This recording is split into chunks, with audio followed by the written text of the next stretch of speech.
What's up, fellow Earthling? How are you doing today? I hope you're fine and full of good vibes. Welcome on today's episode. I am Y311H, and on today's show, I'll be your host. Good vibes soul, we have incredible videos that we shall be reacting together to.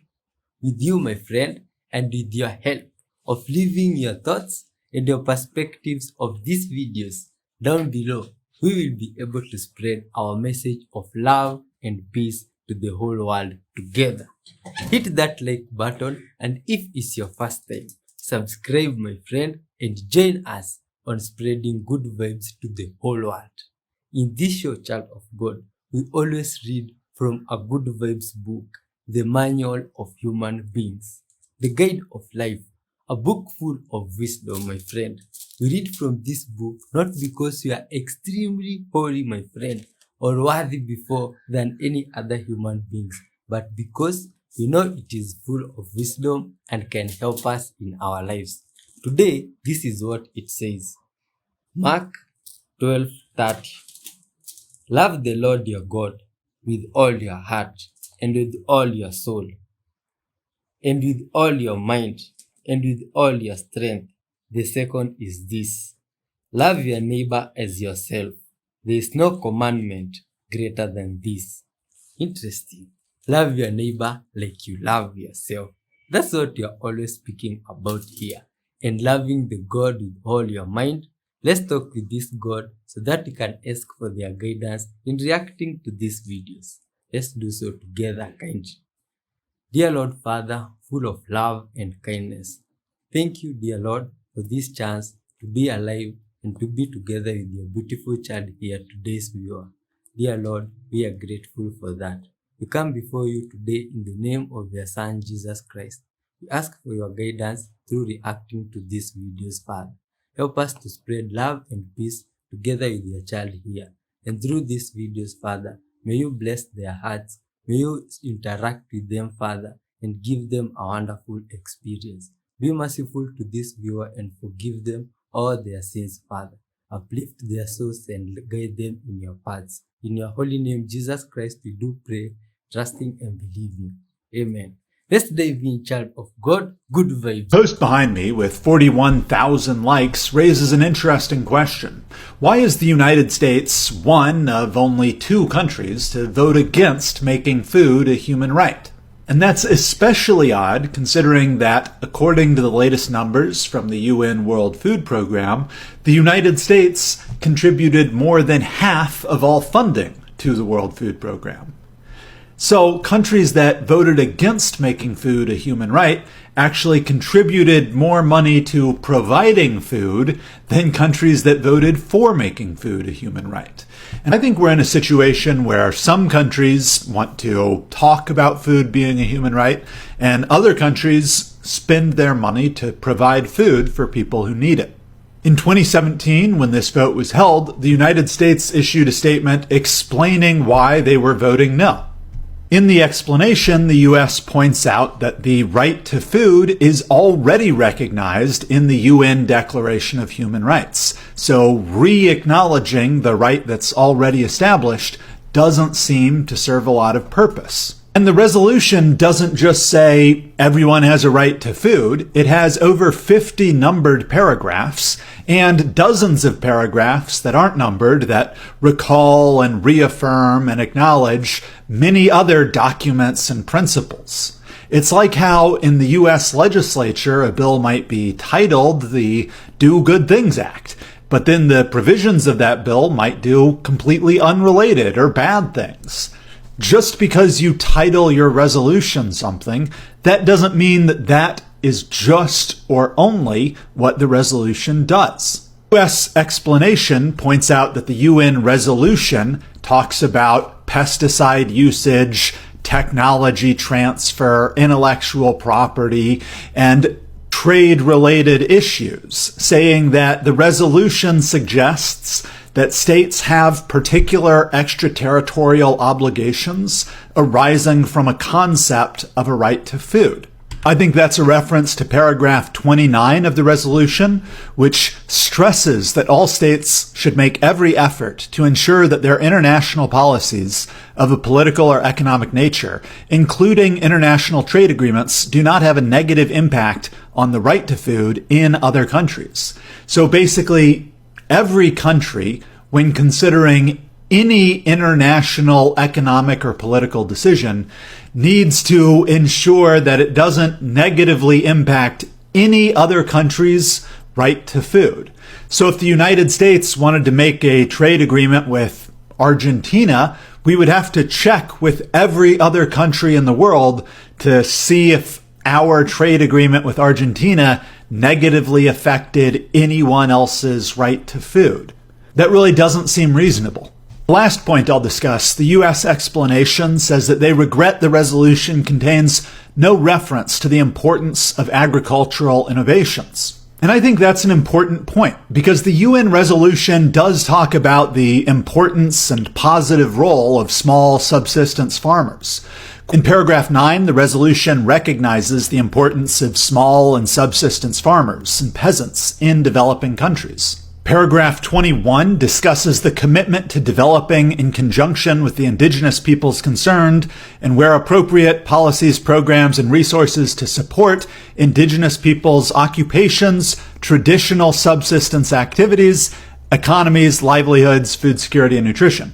I think the U.S. explanation is an important point that subsistence farming, small subsistence farming, is an inefficient way to produce food and provide food to people who need it.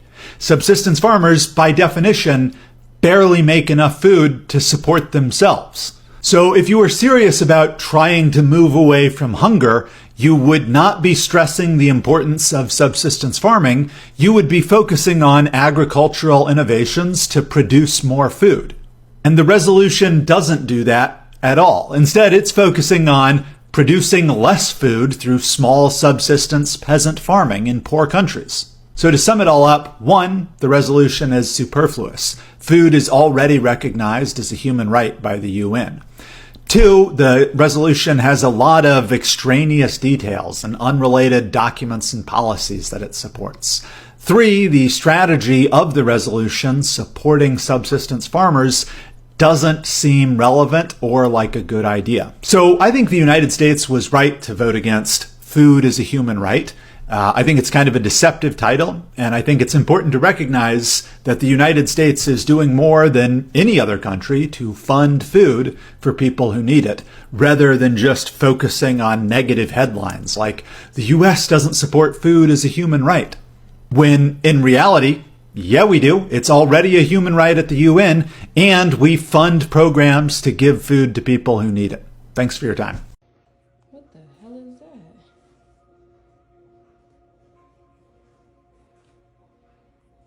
It's crazy, right? Look, when I do this.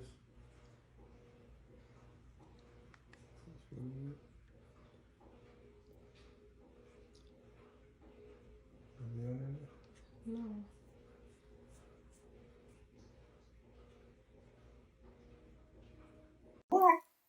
What? My friends, strange times we are living in. Did you see the things that are happening?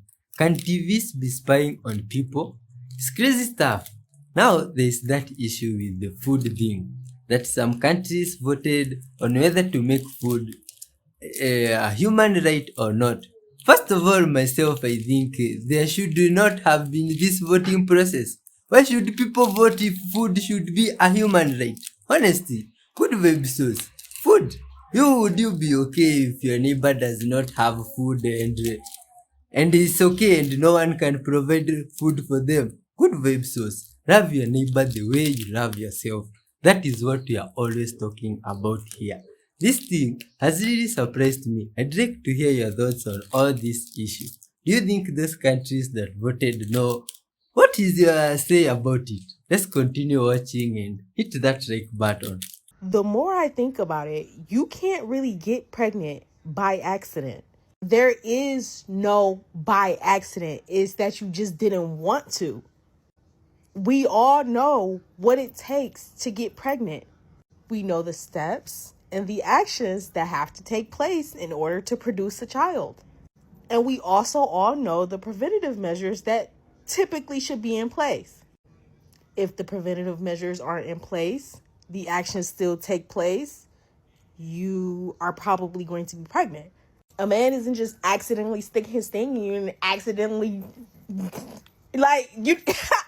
There is no accident. Here's a little education for y'all real quick, okay? And this comes straight from my mama, and I love my mama. My mama once told someone that she was harder on my brother than she was on me when we were teenagers, even though my brother and I are completely different age, but she was harder on my brother about, pregnancy and children and everything than she was about me.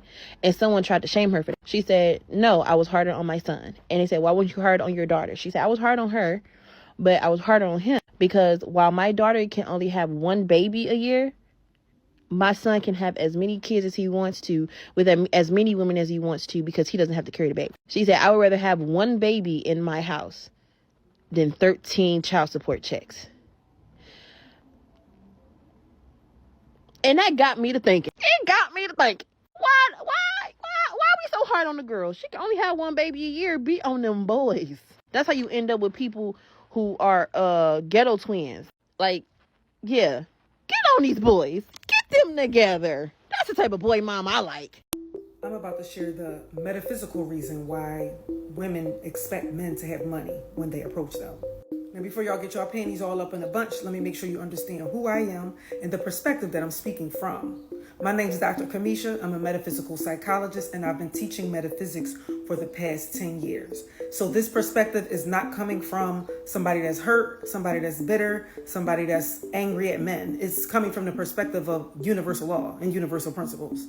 Now, the reason why she expects you to have money is because she knows that you already have it. She knows that you already have it. You're carrying it around in you, inside of your DNA. She knows who you are. Even if she doesn't know that she knows who you are, she's genetically programmed to know who you are in her Akashic records, in her mitochondria DNA. You are the one who don't know who you are. So therefore, it is her job to help you remember. This works vice versa, by the way, but right now we're not talking about how men help women remember. We're talking about how women help men remember that they have creative power in their DNA. Not only in their DNA, but that thing that you got swinging around in between your legs, there is actually creative power in there and creative energy in there. See, that is really, let's just call it liquid gold that's coming out of there. You are carrying the energy of Ra, the sun, okay? Ra is another name for the sun in ancient Egypt, but you are carrying the sacred energy of Ra, the sun, in your nutsack, okay? It's money in there. And that is what's driving you to do a lot of things that you do. What you got carrying in between your legs is driving you to make a lot of the decisions that you're making, whether you know it or not. However, one of those decisions have to do with you procreating with a woman. Now, it's laws to that.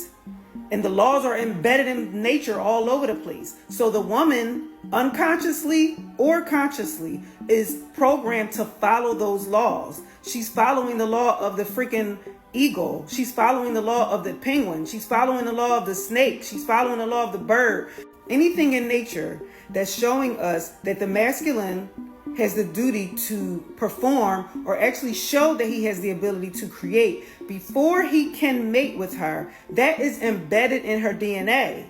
So that is why she's moving like that. Now, of course, we know all women don't do that, but it's in there. Somebody needs to remind them. By the way, plug, there's a whole course in my bio called Self-Realization of a Goddess that is for women about that. But like I said, I'm talking to men right now because I want y'all to really understand that it's not like she's trying to hurt you or harm you. What she's really trying to do is help you remember your creative power. See, if you don't show her that you have the ability to create, which means that you remember that you are connected with God, you are plugged into the divine, you are plugged into the all, then she's automatically going to pick up on the fact that you have unconscious fears, doubts, insecurities. You still blaming somebody else. You saying it's somebody else's fault, why you can't do this and why you can't do that. Only thing that does is tell her that you're not connected to source. And therefore, she's not going to respect you.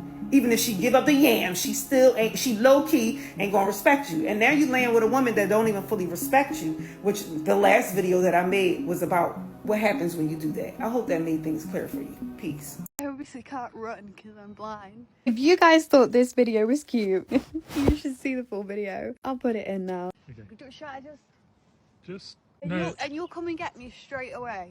Yeah. You'll run straight to me. Yeah. So I won't be on my own. Yeah. Okay. Wait. Go. Okay. Come to your right a bit. Jack says I'm a free range blind girl now. And I'm gonna run. Are you ready? Yeah. So just in a straight line. Okay. Turn around. Yeah. Right, okay. Face. Oh. Good start. Okay. That way. No. A bit more right. A little more left. That way. No. Right. You keep turning too much. Right. Left. Right. Okay. That way. Run that way. Yeah. You ready? Yeah. Ready? Go. I'm with you. I'm with you. Come and get me, please, straight Yeah, away. I will. Tell you where. Go. You ready?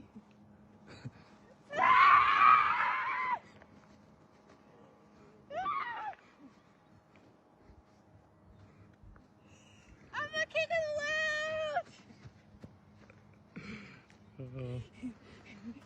world! Oh. I found you.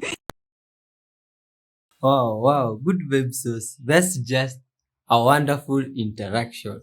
Very motivating video up to this point. You see, the interaction between those two sources is full of love. You see, that is just wonderful. Love your neighbor out there the way you love yourself. Love all humans because you are all children of God. Wonderful creations made in His likeness. My friend, you see, it doesn't matter how the other person looks like or how they act, what they believe in. We are all children of God. Much love to you watching. I hope you be filled with love as you continue watching these videos. Respect to that good vibes guy. Let's continue watching. In ancient Mesopotamia, not all meat was equal. Sheep were prized highly. They made wool, milk, meat, even omens. Cattle was a sign of wealth. Goats, of course, were reliable and useful. But pigs were something else. Technically valuable, definitely edible, but culturally considered very low. There's one line from a Mesopotamian text that gets right to the point. It says, "Slaves do not deserve real meat. Give them pig meat. It's miserable enough." And part of this is practical. Unlike sheep or goats, pigs don't give you anything while they're alive. There's no milk, no wool. You don't get any hauling power out of them. You feed them for their whole lives, and all you get is a pig. Once. They also don't graze. You can't really send pigs out to pasture in most parts of the Middle East. You have to bring food to them. That means they're taking from your stores instead of expanding your resources. Economically, they're kind of a dead end. And then, of course, there's the famous problem of sanitation. Pigs will eat anything, and in densely packed villages, they often did. They'll eat human waste, they'll eat trash, they'll eat human remains. Pigs would just root through everything.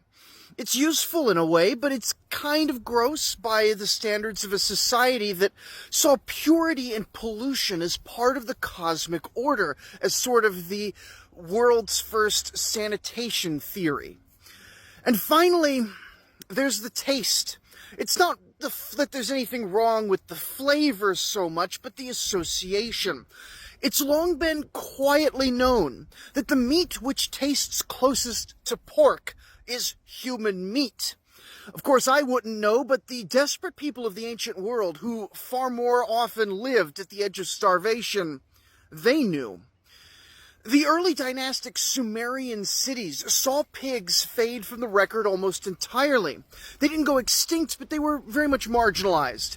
Only later, under Akkadian rule, did they creep back in. Of course, pigs never vanished. They never stopped being useful, but they never shook that taboo, even outside of Near Eastern cultures that banned them outright. Pigs were always food for the desperate, the impure, the enslaved. And it's a reminder that what we eat is always more about who we are than just what sort of nutrition we want. And in ancient Mesopotamia, eating a pig sent a message. even if you didn't mean to. For more on ancient Mesopotamian life, check out the Oldest Stories podcast. Did you know that cats think coffee smells like poop? So if you let them smell it, they're gonna try and bury it.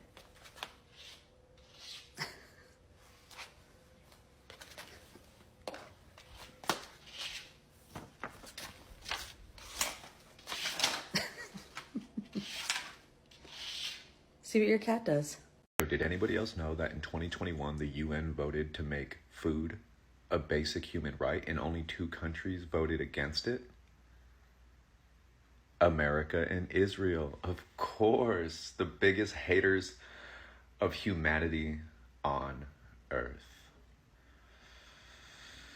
Do you No, you're not missing anything. I am gay, and I'm married to a woman. This is my wife, Samantha Wynn Greenstone. You always hear me say, and follow my wife, Samantha, who I've tagged. Well, here she is. Here I am. Exists. And yes, I identify as gay because that's how I feel. I'm gay. I don't identify as bi or pan because that doesn't really sum up what's going on in my brain. The fact that I'm married to Samantha is more of a soulmate connection. It's something that is inexplicable almost in the stars. It's just written that way. And we've talked a lot in the media about it, but I just wanted to answer your question and put a face to Samantha because, yeah, she's my soulmate, and we wish more people would find this dynamic. Yeah, we're actually in love for all of the right reasons. And I think if more people were to seek out healthy relationships, they would understand this. Those who are in their soulmate relationship have no problem getting this concept. Those who are curious ask questions, and those who just are never gonna get it, they're never gonna get it, and it's okay. Yep, and that's okay. And we're happy to answer questions. We are monogamous. We have been in a relationship for almost 9 years and just got married last year. So yeah, follow me, follow Samantha for more, and thanks And for we're like asking. any normal husband and wife. Like, Right. I don't think Jacob's walking fast enough for me right now. I'm getting bickered at. Well, this world is full of surprises. You see, I'm always surprised by things happening in English lands. I don't know if those good web stores will watch this video, but because you've seen their video, I hope it reaches them. Now, about the questions. Myself, I have a few questions. First, I'll have to ask, myself, I feel like they are being conned when in that situation, you see, because this good vibes guy has a female wife, and according to this other side, don't think that's how it's supposed to be, or how does it work? Anyway, and the next question I have, their children, if they have children, how do they think of their parents? Like myself, I can't think saying, my father is gay, but he has our mother as the wife. How do you explain that?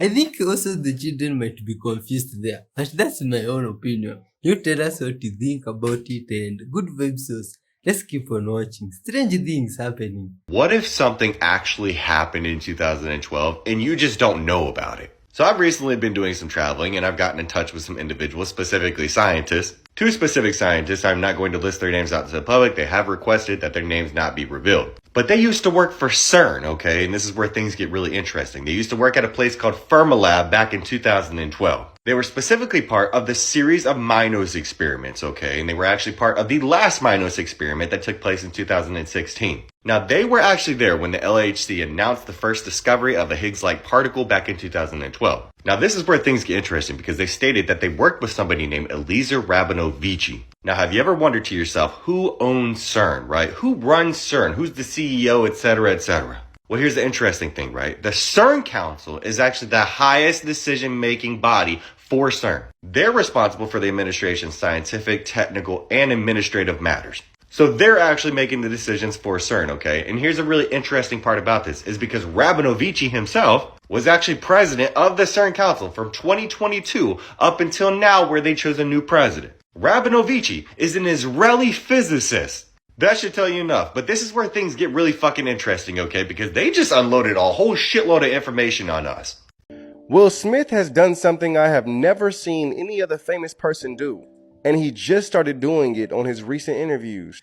He talks about reaching the end of fame and money, something many people are chasing. Will Smith has it and says it's not what you think it is. Watch this clip. I'm past awards in my mindset. There's a thing. I think that everybody.